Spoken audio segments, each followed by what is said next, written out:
Segundo ano, tudo em ordem.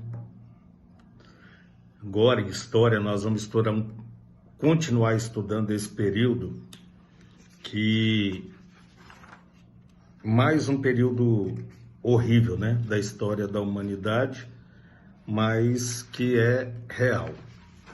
O fato desse imperialismo europeu, que é do século XIX, nos remonta a muita coisa que ocorreu realmente em termos de avanço, que depois é defendida como um progresso, mas na mesma intensidade foi desastroso. Só o fato da gente falar que é desenvolvimento, é progresso em detrimento de outrem, então é porque está havendo uma comparação. E aí, é claro, a supremacia europeia ela vai dominar. E aqueles que não têm aquilo que a Europa ditava, é conhecido então como primitivo. Pensa que coisa desastrosa. E mais uma vez a apostila de vocês é muito feliz na colocação da maneira que tem. E aí então a gente vê um filósofo inglês, o Spencer, que é Herbert Spencer, ele vai defender também, ele é de 1820 e vai até 1903, ele vai defender então uma teoria chamada darwinismo social, que é desastrosa. É difundida, claro que na Europa, mas também não é abraçada por todos, mas de qualquer forma é feito e vai fazer valer. Interessante que a primeira coisa que eles fazem nesse novo colonialismo é muito parecido com o colonialismo. Aqui eu estou começando na página 8, do módulo 8, do capítulo 22. É triste saber, né? Que a história, eu imagino assim, quando vocês forem estudar a história com os filhos de vocês e vão estudar esse momento da história mundial, né? Não só brasileira, e saber que em meio a uma pandemia foi tão nojento o momento político, né? Em todos os lugares. Aqui no Brasil foi pior porque nós estamos aqui. E aqui então a gente se depara com aquilo que é a todo momento. Imagino que eu acho que em todo lugar deve ter surgido alguma coisa dessa natureza. Não tanto incisivo, porque a nossa política ela já é frágil, né?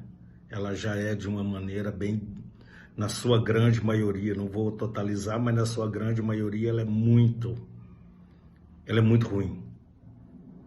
Então prestem atenção. E depois eu vou ler a cultura eugenista. E aí, eu vou tentar mostrar duas fotos que depois vocês veem na página 8 e 9, para vocês entenderem. Aqui um oficial francês sendo carregado pela população, né, local do território, em 1894. Ridículo uma coisa dessa, né? Que essa supremacia, querendo ou não, acaba mostrando uma superioridade étnica ou racial, sei lá, nomenclatura, né? Que pode se dizer hoje. E outra chamada cultura eugenista, que daqui a pouco eu vou explicar para vocês, que é nessa parte aqui, ó. Vocês estão vendo uma criança branca no colo de uma parda olhando para uma negra. E aí, então, vocês vão entender. A apostila de vocês coloca assim, que esse novo colonialismo, ele manteve esse caráter missionário e civilizador. Olha aí, caráter missionário e civilizador. Que eles, então, tinham qual intuito? Essa coisa de explorar, né? Que é coisa do antigo colonialismo ibérico. Eles, então, eles argumentavam da seguinte maneira: o pretexto de que, se é o que? Missionária e colonizadora, civilizadora, exploradora, é salvar. Salvar de quê? Dessas nações não cristãs. E aí eles vêm com o intuito de fazer o quê? Trazer o chamado progresso às regiões que consideravam atrasadas. Eu fico imaginando assim, como a persuasão deles eram forte devido a evidências, né? Porque tanto no colonialismo quanto nesse novo colonialismo, no chamado neocolonialismo, é podre. Eu não tenho nem palavras para argumentar isso aí. Por quê? Porque que é atrasado e a pessoa acaba se submetendo em detrimento daquilo que é muito novo e chega. No colonialismo você via, aqui no Brasil, vamos colocar, né, que quando chegava com aquele tanto de bugigangas, aquilo então, os olhos dos chamados índios, eles vão se deleitar, se deliciar naquilo tudo, até que entendam qual era e o que eles queriam. E aqui não vai ser diferente. O fato de vir as chamadas nações que não eram cristãs e atrasadas, ele vem trazer esse progresso. E com tanta novidade que esse novo imperialismo tem, que já estão desenvolvendo essa questão científica, é no mesmo patamar. Quando eu digo para vocês que a história é cíclica e eu bato nessa tecla, você pode ver que é só questão de modernidade. Não muda muito. Aqui eu acho que ainda acaba sendo um pouco pior da maneira com que eles vão fazendo. Olha aqui para vocês verem, eu até marquei aqui para eu ler esse final de parágrafo. As justificativas ideológicas para a colonização da Ásia e da África eram baseadas em uma exacerbação do racismo por meio da incorporação de explicações científicas vigentes na época, fruto de interpretações equivocadas das teorias darwinistas ou darwinianas e do desconhecimento da história da África e da Ásia.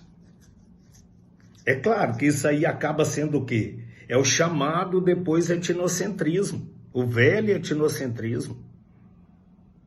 Como eles, então, não conheciam nem a história da África e nem da Ásia, e eles comandando agora o mundo com esse novo mover científico, e ainda vai ter teórico como Herbert Spencer, que vai falar desse darwinismo social.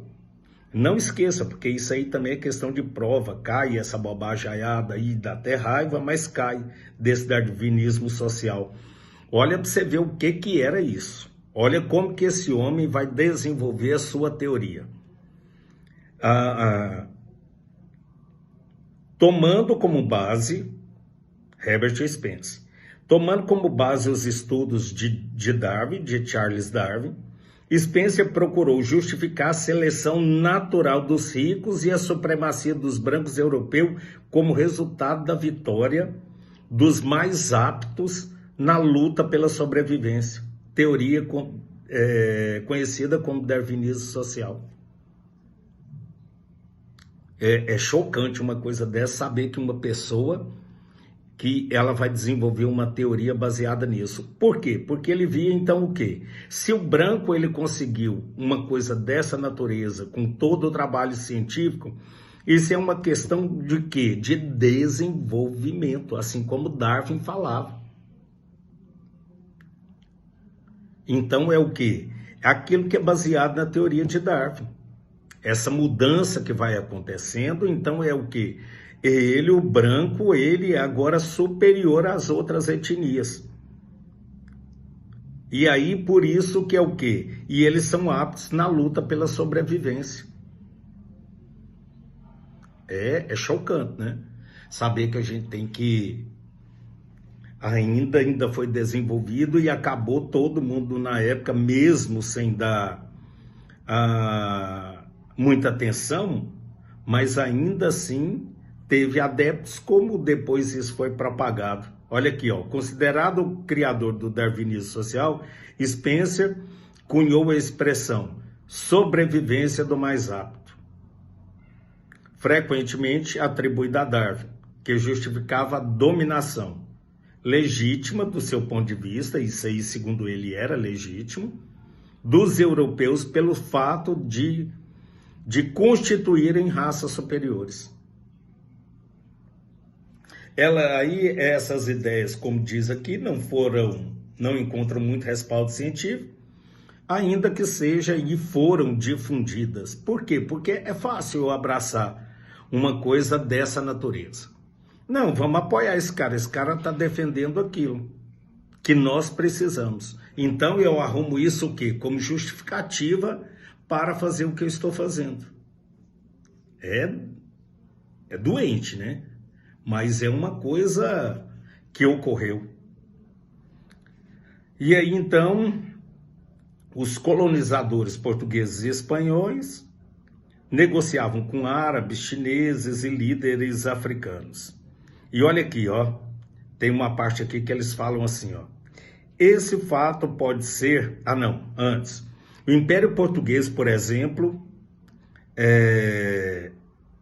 ocupou o interior da África sem intenções de colonizar o continente. No entanto, o novo imperialismo europeu, o etnocentrismo, chegou ao extremo. Etnocentrismo é o quê?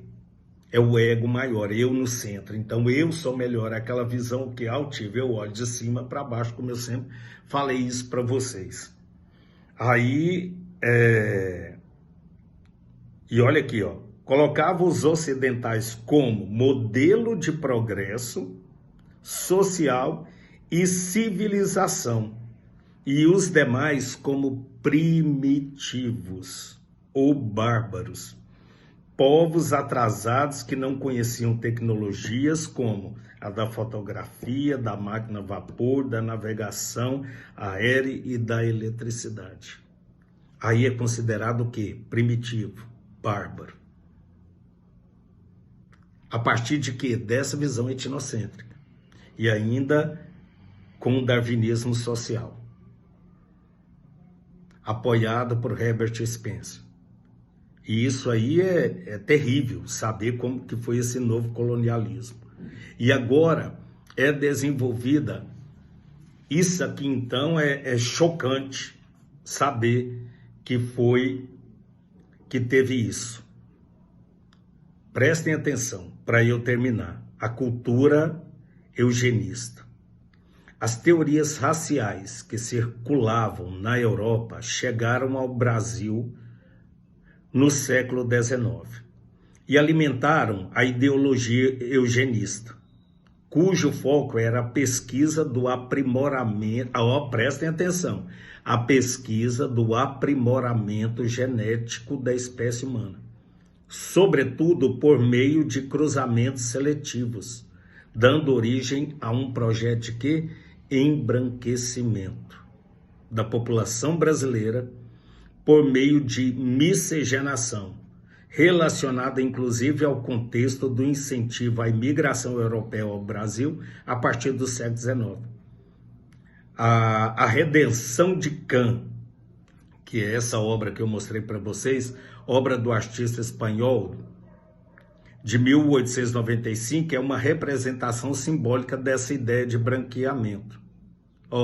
A pintura relata 3 gerações, uma família em frente a uma habitação humilde, uma criança branca, como eu disse para vocês, sentada no colo de uma mãe parda, que aponta para a avó negra, a qual ergue os braços aos céus, num gesto de agradecimento pela redenção da brancura do neto.